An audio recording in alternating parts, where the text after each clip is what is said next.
one of the country's top-notch TV and event host, Mr. Robelcon Fernandez. Yes, my favorite co-host, Aaron. Hello, Val. Good afternoon. Okay. Magandang hapon, everybody. Thank you so much for being here with all of us. So grateful for your participation and being here and supporting us. So thank you for the kind invite. Okay. Thank you, Robelson. And next, our experts and influencers. You've seen them in the VTR. Architects, Danny and Diane. Let's do it. Our husband and wife team. Yes.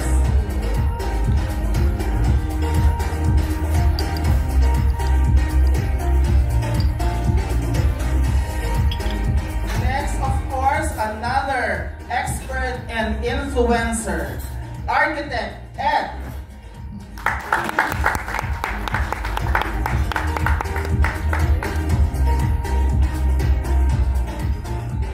Okay, that completes the lineup for today's press con. At syempre, Val, gusto natin kausapin isa-isa muna kung ano ang pwede nilang i-share at what we'll expect them from this season. Yes, okay, take your seats first. Sige, yes. Go ahead. Thank you. Let's start this conversation. Okay, we'll start with Architect Dion. And of course, ang kanyang husband na si Architect Danny.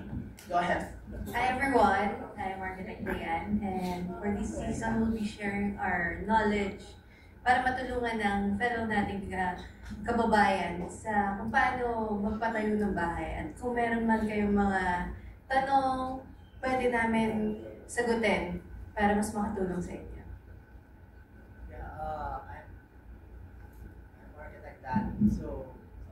I'm Architect Danny. So, yeah, this season we are going to help you understand kung saan ba napupunta yung investment. Kasi long-term investment is a house. Matagal tayo titira dyan. So, it's better to be safe, and also it's better to have professionals by your side guiding you during house construction and design. Thank you. Architect Ed. Hi, ako po si Architect Ed. Sa season na ito, ang share namin ay ipakita sa mga viewers kung paano gagawing tama yung pag-construct ng bahay. Kasi constructing a house is building a lifestyle. So, kailangan talaga pag-isipan mabuti with the right professionals. Thank you. Robinson. All right. And of course, with the knowledge and expertise from our co-hosts in that world, I myself as a co-host will then string it all together alongside Valerie. And we're going to present it in a way where efficiency and conservation and going green and sustainability and making your home last, because this home is built forever. That's the mentality we're going to have.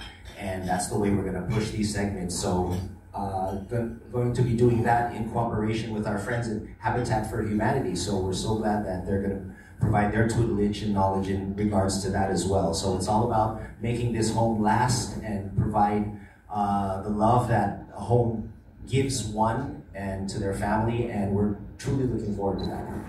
And this is actually very close to Rob's heart because you're building a home. Tama ba? Currently. Yes, absolutely. I still have some plywood dust on me right now. We were just putting up shelves this morning, but yes, this is near and dear to my heart. I am actually going through real time in building a home right now. My second home, actually. I had a home before, sold it, and now this is another home with my family. So super excited, and yeah, this is in my wheelhouse now currently. So thank you, Val.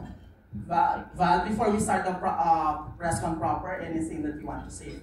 Yes, for this coming launch notes for September 22, aside from, of course, our collaboration with our architects and Habitat for Humanity, pumunta rin kami ng Bohol. So makikita natin yung iba't ibang magagandang tanawin sa Bohol. So sana samahan nyo kami sa aming first ever episode for Season 9. Okay.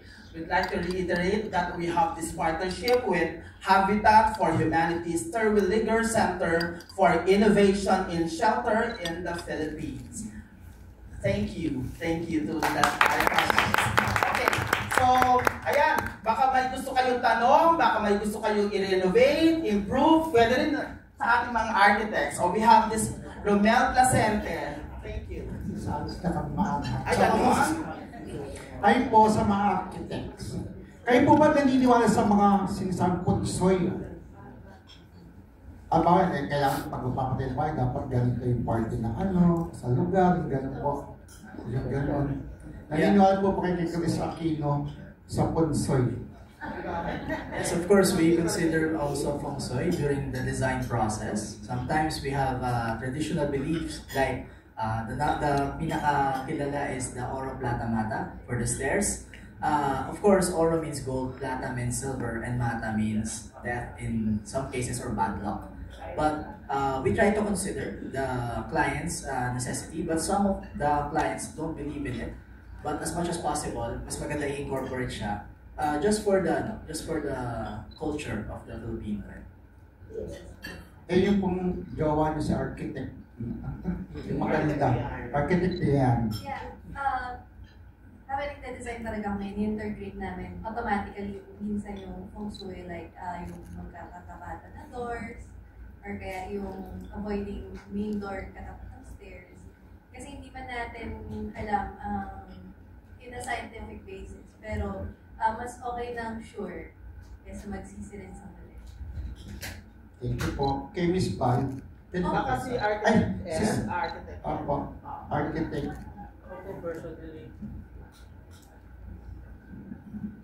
Personally, I don't believe in feng shui. Pero yung client ko, tatanungin ko muna siya kung naniniwala siya sa feng shui.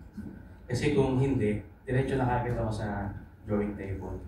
Pero kung naniniwala siya, encourage ko siya na mag-consult sa, kasi ibang discipline yung feng shui, may ibang professional na bibigay ng services.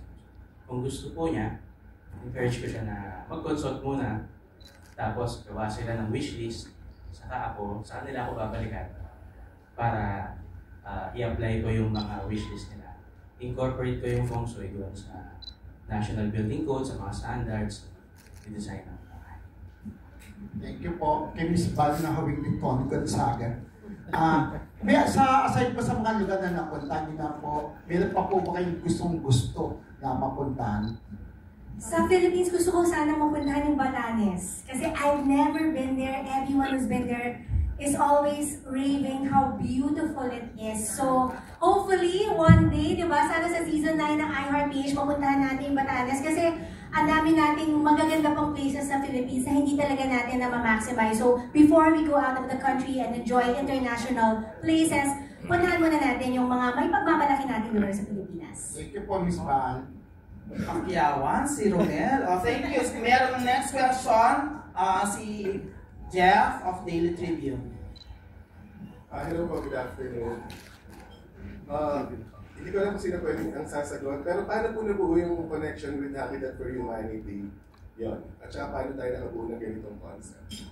I think I can best explain it, no? Kasi TV8 Media, the producer of iHeartPH, has worked with Habitat for Humanity for a different show previously. And then, napakaganda ng collaboration nila. It was very productive. And at the same time, it inspired a lot of Filipinos. And that's why it also inspired the producers of TV8 Media to make this an advocacy. To really inspire Filipinos na, kasi mga Pinoy mahilig mag-DIY sa bahay, ganyan, di ba? Pero syempre, gusto natin sabihin sa kanila na, alam niya, it's better minsan to hire an architect kasi mas makakatipid ka in the long run kaysa nagtitipid ka na short term pero magkakaroon ng mga sira sa bahay or most importantly, hindi pa safe.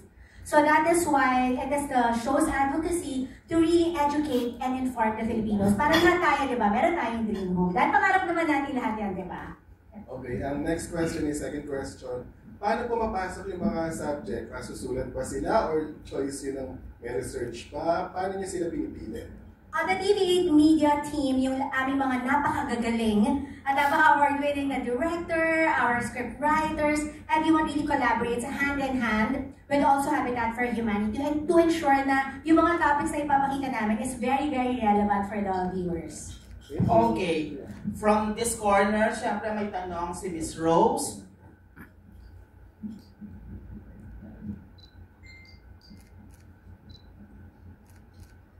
Ayan, good afternoon. Kay Miss Valerie, how does it feel na parang you're returning to your original network, no? Since, ano pa ba to? Anong year ka ba nung nanalo ka sa contest? Matagal na. Ang daming matagal, ano? Matagal na panahon kasi I started entering TV because of QTV's May Trabaho Ka. QTV was the former GTV. So, doon ako nakapasok. I was with GMA for several years, and then afterwards, iHeartPH went to a different network, and now it's back here at GTV. So, I feel like I'm back home. I'm very happy to be back home and to also hopefully work with my former colleagues soon. So, ang tagal na rin ng iHeartPH. I mean, 9 season is not a joke. Yan. So, anong pakiramdam mo na it lasted this long and it will continue pa? Parang medyo kinalabutan ako, to be honest. Kasi parang it's such a blessing. You know, especially in these modern times. Ang bilis and very fast-paced. Yung content ngayon, irrelevant na after 3 days, after 4 days. But, you know, what we can be proud of is that we know that we are churning out good quality content, something that's entertaining, informative, and hopefully timeless. So, sana magtuloy-tuloy pa ang iHeartPH with all of your support.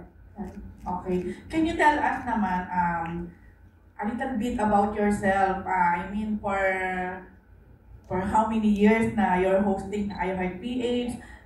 What changed? Ano yung mga changes?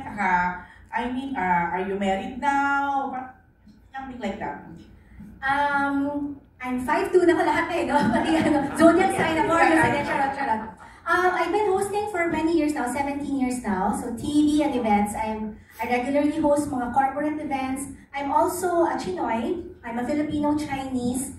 So I can speak conversational Mandarin, Hokkien. I also host mga Mandarin and Hokkien events, English events. And then what I love about yung iHeartPH is really connecting with people. More than going to places because it's so amazing, diba? Seeing new places, talaga makaka-travel ka for free, eating good food, but more than that, it's really the connection.